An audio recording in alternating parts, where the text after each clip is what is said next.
জীবনের সব রং তামাশা এক নিমিষে শেষ। ওই যে রাতারাতি বড়লোক হতে গেলাম, জেনে শুনে মারা খেয়ে এখন আমি পথের ভিখারি। আর তোর পাল্লাই পড়ে ওই যে পাইলট হতে গেলাম, পাইলট হওয়ার আগেই তুই আমার আকাশটা মাটিতে ফেলাই দিলি। যদি বাপটার কথা শুনে আমি পড়ালেখা করতাম তাহলেও তো জীবনে একটা কিছু করতে পারতাম। তোর জন্য আজ আমিও পথের ভিখারি। কে আমি কি তোকে জোর করেছিলাম? তুই তো আমার চেয়ে বেশি লাফালাফি করছিলি, নাচানাচি কোটিপতি হবে। আচ্ছা বাদ দে সব, তুই একটা কথা কদিনি তোর এই ফকির হওয়ার পিছনে কারণটা কি? আমি না হয় তোর বুদ্ধিতে ফকির হলাম, কিন্তু তুই ভিখারি হলি কার কথাই? সাকিব আল্লাহ কি সব উল্টো পাল্টা কথা করছিস? তোর 14 গোষ্ঠীর কেউ কোনদিন ঢাকা মিরপুর স্টেডিয়ামের আশেপাশে গিয়েছ বলে তো আমার মনে হয় না। আর সাকিব আল হাসান তোর কিভাবে চেনে? কিভাবেই বা তোর জীবন নষ্ট করলো? আসে রে ভাই, সবই ধোকা। এই যে বড় বড় সেলিব্রিটি যাদেরকে আমরা মাথায় তুলে নাচি, এদের উপর বিশ্বাস রেখেই তো আজকে আমি ইট ভাটায় কামলা খাটছি। সাকিব আল হাসান আমার জীবনটা শেষ করে দিয়েছে।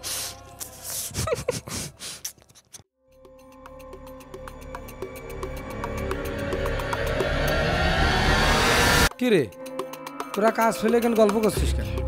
আর কি যেন শুনলাম সাকিব আল হাসানকে নিয়ে কি কথা হচ্ছে কেনে জানিস?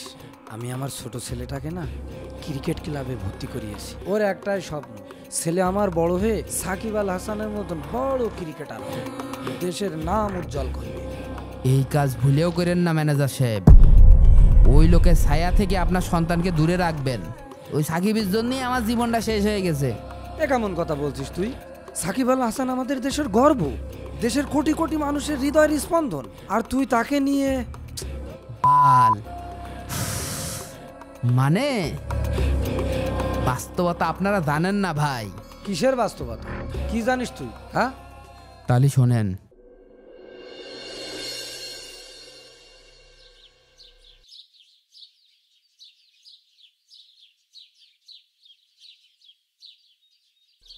দিলাম 15,000 টাকা। এই প্লেন যদি 2 গুণ উপরে ওঠে তাহলে তো মাল মাথায়। 30,000 টাকা। ওঠ ওঠ ওঠ ওঠ ওঠ, আরেকটু ওঠ, আর একটু উপরে ওঠ, ব্যাস দিলাম বন্ধ করে। 30,000 টাকা। কি রে ইমরান, তোর কি হয়েছে? এরম পাগলের মতো লাফাচ্ছিস কে? মালমূল খাইছিস নাকি? আরে বন্ধু, কাম তো একটা করে ফেলেছি। ওই 30,000, ওই 30,000, 15,000-এ 30,000 লাভ। হই হই হই। কি কাজ? সারাদিন তো দেখলাম তুই বাড়িই রইছিস। এই দেখ, 1 ঘন্টায় 30,000 টাকা ইনকাম করেছি। গাজা কি বাসিটা খাইছিস নাকি নতুন মালমূল ধরেছিস? আমি সকালতে সন্ধ্যে পর্যন্ত রোদি পুড়িয়ে খাটনি করে এই 800 টাকা কামাই করে বাড়ি ফিরলাম, আর তুই 1 ঘন্টার মধ্যে 30,000 টাকা কামাই করে ফেললি? এসব কথা তো পাগলেও বিশ্বাস করবে না। আমি জানতাম তুই বিশ্বাস করবি না। চল তোকে প্রমাণ দেখাচ্ছি।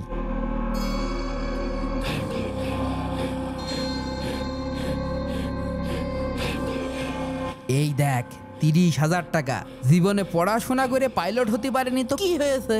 মোবাইল গেমে পাইলট হয়ে 1 ঘন্টায় 30,000 টাকা ইনকাম করেছি। মোবাইল গেমে পাইলট মানে? আমি বুঝলাম না তোর কথা। এই দেখ, এই যে প্লেন গেমটা দেখতে পাচ্ছিস, এই প্লেনে ধর আমি 100 টাকা লাগালাম। এই প্লেন যদি 1 গুণ উপরে ওঠে তাহলে আমি 200 টাকা পাবো, আর যদি 2 গুণ উপরে ওঠে তাহলে আমি 400 টাকা পাবো। এরাম করেই টাকা ইনকাম করা যায়। তাই নাকি? এসব আবার জোটও না তো?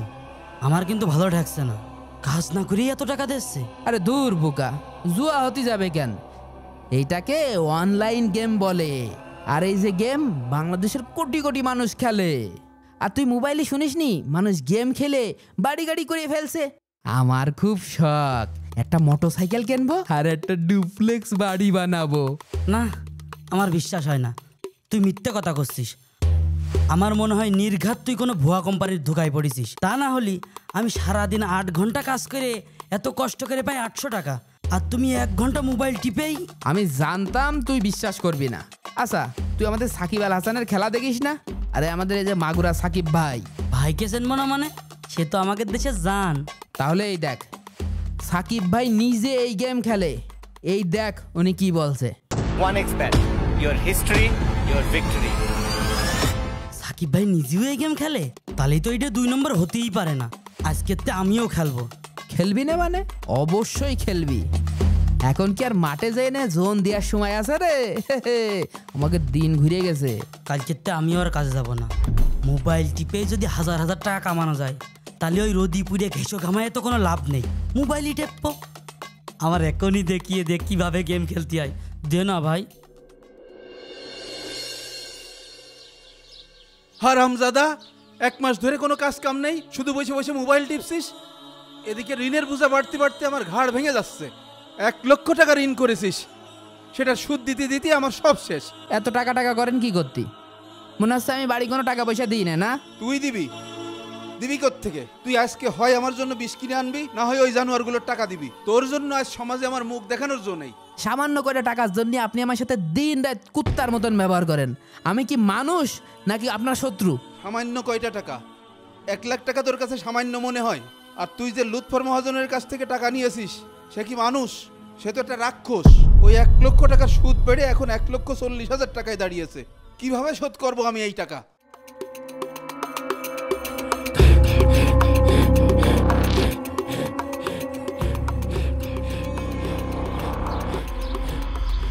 কি করিম ভাই, ছেলের সাথে এত চিল্লা চিল্লি কিসের? আমার টাকা দিবেন নাকি ভিটামাটি লিখে দিবেন সেই পরামর্শ করছেন বুঝি?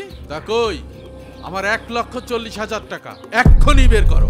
লুৎফর ভাই, আর মাত্র 2টা দিন সময় দাও ভাই, আমি ব্যবস্থা করছি।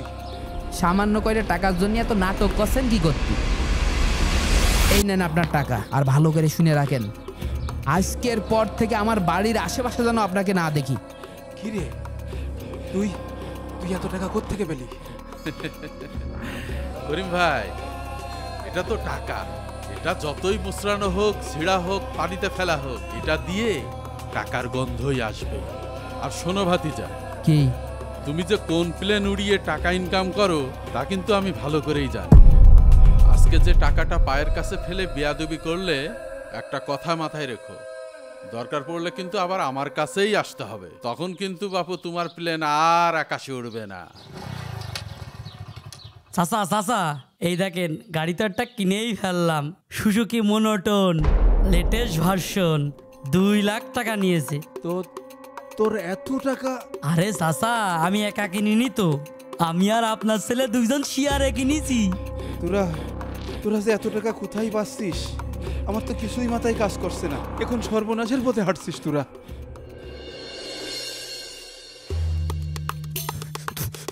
তুই একটা কথা বলবি না? তোর জন্য আমার বউ চলে গেছে। জুয়া তো আমি 1 লাখ খেলতাম, তুই তো উস্কে সব টাকা শেষ করেছিস। লোভে পড়ে সব টাকা ঢেলে দিয়েছিস। যখন হেরে গেছিস তখন সব দোষ আমার উপর চাপাই দিচ্ছিস না? আরে থাম, তোরা কি শুরু করলি? তোরা কি পাগল হয়ে গেছিস?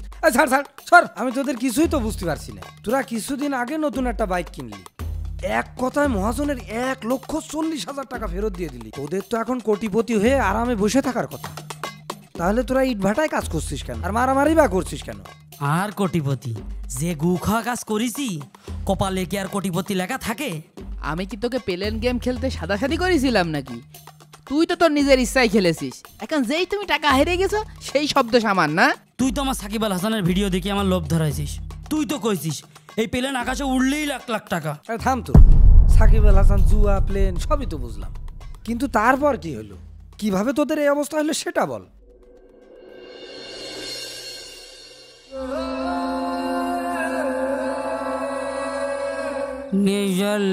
ডিম জিম ধরেছে, বাহ বাহ বাহ, মনে আবার রং লেগেছে। চালাও চালাও। এই জাল্লা ডিম জিম ধরেছে, মনে আমার রং লেগেছে। হ্যাঁ বন্ধু, মালদা বেশি খাওয়া হয়ে গেছে। তোর কাছে কয় টাকা আছে রে? বন্ধু, আমার কাছে 2 লাখ টাকা আছে, সব ক্যাশ। তাহলে এক কাজ করি, আমার 2 আর তোর 2, মোট 4 লাখ। এই 4 লাখ দিয়ে 8 লাখ বানাই ফেলি, আর আজকে খেলে অ্যাপস ডিলিট করে দেবো। হ্যাঁ, না বন্ধু, আমার ভয় লাগছে, যদি সব টাকা হারিয়ে যায় তখন কি হবে না? আরে ভয় পাস কেন বন্ধু, তুই কি আমার বিশ্বাস করিস নে? আমি কথা দিচ্ছি 8 লাখ বানাবই। শাকিল সেই রাত্রে অনেকবার বারণ করেছিল, ওর না আমি কানেই নিইনি। আমার চোখ তখন নেশায় ডুবেছিল। রাত তখন 2টো বাজে, আমরা গেম খেলতে শুরু করি। একের পর এক বেটিং লাগাই যাচ্ছি। প্রথম খুব জিতছিলাম। খেলতে খেলতে সকাল হয়ে গেল। যখন আমাদের হুঁশ ফিরল তখন দেখি আমাদের অ্যাকাউন্টে মাত্র 15 টাকা আছে। এই বুদাই, তোর কতবার করে বারণ করলাম, আর খেলিস নে। যা জিতেছি তাই নিয়ে আজকে বন্ধ করি। এত কথা বলিস না, আমার বুদ্ধিতেই তুই লাখ লাখ টাকা ইনকাম করেছিস। আজকে 2 লাখ টাকা চলে গেছে বলে তুই বন্ধুত্ব ভুলে যাচ্ছিস? হ্যাঁ, লাখ টাকা ইনকাম করেছি, সব টাকা তো তোর পিছনেই খরচ করেছি। তুই এখন আমার টাকা দিবি। শালা তুই আমার এখন টাকা দে। টাকা দিতে পারবো না। কি করবি কর।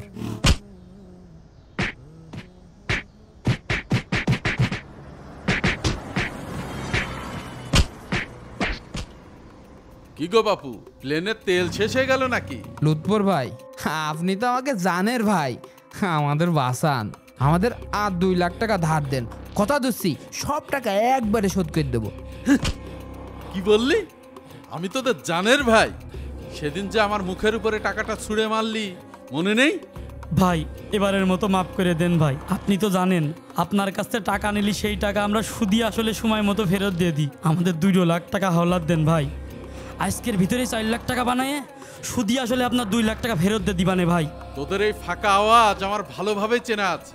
তোদের মতো জুয়ারিদের কপালে কি লেখা আছে তাই ভালো করেই জানি।